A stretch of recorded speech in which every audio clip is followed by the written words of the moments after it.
dos reis, o ano do seu reinado, o local onde o profeta se encontrava e outros dados contextuais. Tais informações situam a vida do profeta e sua mensagem em um cenário real e historicamente conhecido. Da mesma forma, é de suma importância que tenhamos o conhecimento do contexto histórico que pinta a passagem dos fatos que se desenrolarão nos fatos narrados no Novo Testamento. Ou seja, da mesma forma que nós temos um fundo histórico, um pano de fundo do período da história do Antigo Testamento, profetas, tempo, quem diz, quando diz, por que diz, para quem diz, cidades, reis, reinos, para entender o Antigo Testamento. O período interbíblico também ele pinta esse tempo. E aqui nós vamos entender que período é esse, o que aconteceu nesse período.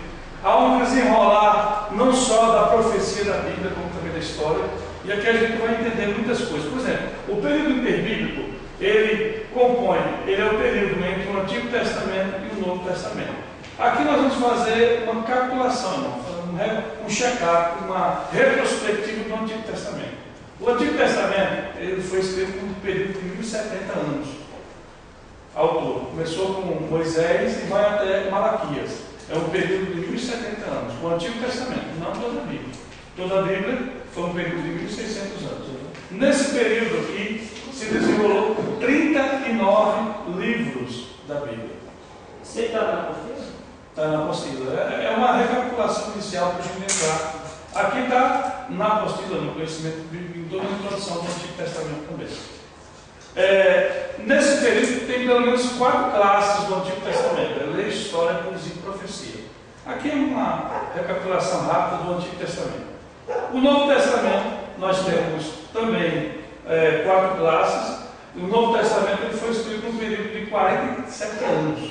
Ele começou com Paulo, escrevendo a primeira epístola, e vai até João no Apocalipse. É um espaço, mais ou menos, são números aproximados, de 47 anos, aonde se desenvolveu o Novo Testamento. Já havia, naquela época, cartas, cristãos já escreviam um para o outro. Já havia conhecimento, já havia doutrinas, mas não oficialmente uma carta bíblica escrita e orientada pelo Espírito Santo. Paulo foi quem começou a escrever o Novo Testamento. Os evangelhos vêm depois. O livro de Gálatas, Paulo escreveu no ano 49. O primeiro evangelho a ser escrito foi o evangelho de Marcos, foi no ano 60. Ou seja, 11 anos depois que Paulo começou a escrever as suas epístolas. E nesse período aqui se desenvolveu 27 livros. Temos também esse período dividido em 4 classes. Então, Antigo Testamento, 1070 anos, 39 livros, 4 classes: lei, história, poesia e profecia. Novo Testamento, 47 anos, 27 livros, 4 classes: biografia, história, epístolas e profecia. É nesse processo de tempo aqui, entre um e outro, que desenvolve o período interbíblico, que são 400 anos, que muitos chamam 400 anos de silêncio. Mas na verdade não é muito correto falar isso não, irmão. 400 anos de silêncio, porque Deus não levantou nenhum profeta e nenhum livro inspirado foi escrito. Mas nesse período interbíblico, muitas profecias, e para ser mais exato, de Daniel, mais ainda, ele se cumpriu nesse período. Então por isso que não foi um tempo de silêncio de Deus. Havia o cumprimento de Deus aqui. E aqui nesse período, totalizando todo esse processo da Bíblia, aqui uma pequena introdução do Antigo Testamento para a gente entender o que está fazendo. É um processo de 1600 anos, onde a Bíblia foi escrita toda a configuração de 66 livros da Bíblia. Tal estudo do período interbíblico possibilitará melhor a compreensão dos fatos que construíram o cenário político, econômico, social e religioso encontrado por Cristo na sua primeira vida. Ou seja, o período interbíblico ele prepara todo o ambiente daqui.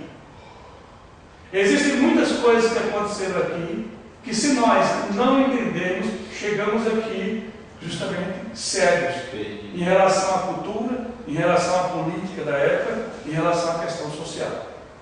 Ao lermos o Novo Testamento, deparamos com muitos problemas cujos motivos se encontram no período interbíblico, onde o estudo desta época nos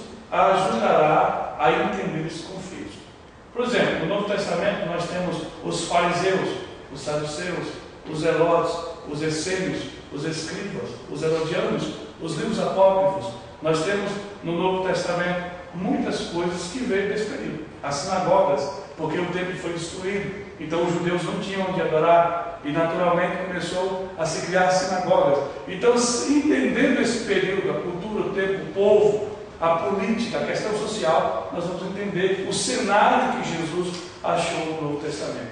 Porque é que havia o desejo do judeu, do Messias libertar Israel, quem estava dominando Israel naquela época. Tudo isso vem nos sucessivos reinos que o período interbíblico nos ensina. Amém, irmãos? Quantos estão entendendo? Glória a Deus? Então vamos lá. Embora não esteja situado no período interbíblico, os períodos babilônicos, e mais uma vez vamos falar hoje sobre Babilônia, Pérsia, que foi o período transitório para chegar aqui, para nós podermos entender, são importantes na introdução do estudo desse período, pois os mesmos desencadeiam-se uma radical mudança na história do povo escolhido. Tudo isso tem a ver com Israel, o que aconteceu na questão profética, na questão histórica e social. Iniciaremos nosso estudo a partir desse período e desse rei. Vamos fazer uma retrospectiva rápida aqui. Quem não lembra do Egito? Época de Moisés, o Egito predominava, potência mundial. Israel, depois da morte de José, passou-se algum tempo, Israel começou a ser oprimido do Egito. Cerca de 400 anos depois que os judeus saíram de Canaã e foram para o Egito, eles já eram escravos. Então Deus levanta um sucessor, Moisés, os tira de lá. Depois do período egípcio, nós tivemos um período assírio. Isso é uma retrospectiva histórica para a gente chegar onde quer. O período assírio foi um período difícil, foi uma potência terrível, e nós falamos até da forma como os assírios matavam os judeus, os profetas. Esse período foi um período terrível para Israel, aonde Jonas foi profetizar lá. No ano 722, Israel cai, o cativeiro do norte, o cativeiro assírio. Israel vai para a Síria, deixando praticamente as 10 tribos de existir como nação do norte.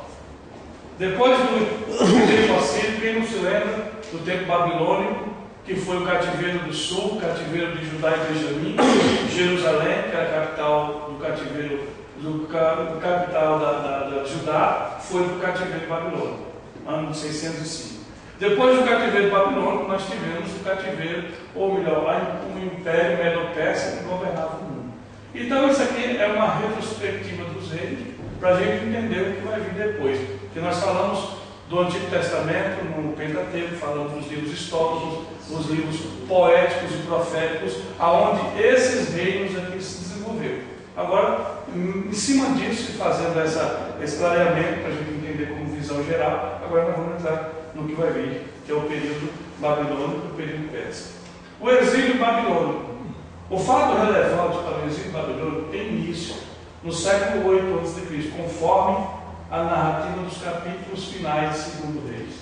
Aqui, no ano de 722 a.C., após um longo cerco à cidade de Samaria, capital do Reino do Norte, caiu em poder dos assírios o Reino do Norte, deportando para a Síria a maioria de seus habitantes e substituindo os restantes pelo seu próprio povo, destruindo para sempre o Reino do Norte.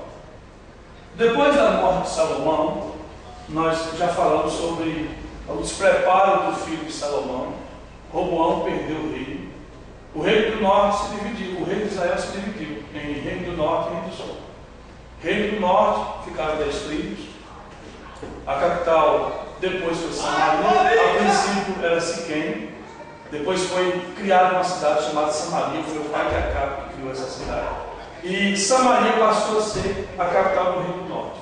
O reino do norte tinha como exemplo cultuar outros deuses, bezerro de ouro, e Deus permitiu esse reino do norte ir para o cativeiro assim no ano 722. Com isso, o reino do norte, as 10 tribos, foram totalmente destruídas. Quando isso aconteceu, irmão, 100 anos depois, mais de um século depois, que o reino do norte, que o rei assírio destruiu e levou Israel ao cativeiro, houve um outro cativeiro, o cativeiro babilônico. O cativeiro babilônico foi aquele cativeiro que subjugou Judá. Eu já falei muito sobre isso quando nós estudamos os profetas, falei sobre o profeta Jeremias e as profecias do profeta Jeremias, aonde o profeta Jeremias fala justamente sobre esse cativeiro. Jeremias profetiza, aleluia, durante 22 anos sem se cumprir, até que o reino do norte, o Império Babilônico, invade Judá e destrói totalmente Judá. Mas isso não aconteceu uma vez. A destruição de Judá foi progressiva. Foi uma destruição, a princípio, uma invasão e depois uma destruição. Em 605, os exércitos da Babilônia invadem Judá pela primeira vez. Das 3 invasões que teve, essa foi a primeira vez, no ano 605, quando Daniel foi levado para o cativeiro babilônico. Isso aconteceu no ano de 605, está escrito lá em Daniel, capítulo 1. E Jeremias, no capítulo 25 e no verso 11, diz que esse cativeiro duraria 70 anos. Quando isso aconteceu, aleluia, 8 anos depois, veio a segunda invasão de Nabucodonosor. Porque a primeira invasão, ele pegou os utensílios da casa do Senhor, ele pegou tudo que havia de melhor. Daniel capítulo 1, verso 3 fala sobre isso. Essa foi a primeira invasão. A segunda invasão, 8 anos depois, as tropas de Nabucodonosor voltam e pega agora Ezequiel e mais todos os escravos. Era ano de 597. A família real é capturada e deportada para a Babilônia, junto com a maioria da população de Jerusalém. 11 anos depois, Nabucodonosor volta novamente. Ele, no entanto, mas as tropas dele. E era ano de 587, 11 anos depois que ele leva Ezequiel. Agora ele vem e destrói totalmente Jerusalém, sitia a cidade, reduz a cidade a cinzas. Judá foi apagado da história. Isso é o rei do sul. Rei do sul. Então vamos só aqui fazer uma comparação. Houve, depois da morte de Salomão, as divisões do reino, reino do norte e reino do sul. Reino do norte cai para o cativeiro assim, no ano 722. Reino do sul vai para o cativeiro babilônico e cai totalmente no ano de 586. Agora, alguma pergunta? Antes que a gente entre para outro. Aleluia. 605, aqui é o ano da primeira invasão? A primeira invasão de Nabucodonosor sobre Judá. Foi quando Daniel foi. Daniel capítulo 1 fala sobre essa invasão. Não fala da data, mas fala da invasão. A história que fala da data, né? 8 anos depois ele vem de novo e leva Ezequiel. 11 anos depois ele vem de novo e destrói totalmente Judá. Destrói Jerusalém e reduz as cidades a cinza. Então os judeus ali passam praticamente muitos anos sem nenhum templo, não havia forma de governo, não havia rei, não havia nada. Isso aí veio tudo arrependido. Tudo arrependido. Os irmãos lembram do profeta Jeremias? O profeta Jeremias, irmãos, ele usou muitas vezes como base a ilustração que tinha acontecido no Reino do Norte. O profeta Jeremias sempre usou o Reino do Norte como ilustração. Da mesma forma que aconteceu o cativeiro das 10 tribos pela Síria, vai acontecer com a gente. E o povo não se arrependeu. Imagine, Deus deu ao reino de Judá 100 anos para se arrepender. É por isso que a Bíblia fala que Deus é carro de graça. Às vezes, a gente tem a maneira de achar que Deus vai julgar o irmão porque errou rapidamente. Irmão, às vezes acontece, às vezes não. Às vezes não acontece, não. Imagine Judá, ele teve do Senhor 100 anos para, no erro do rei do norte, se converter.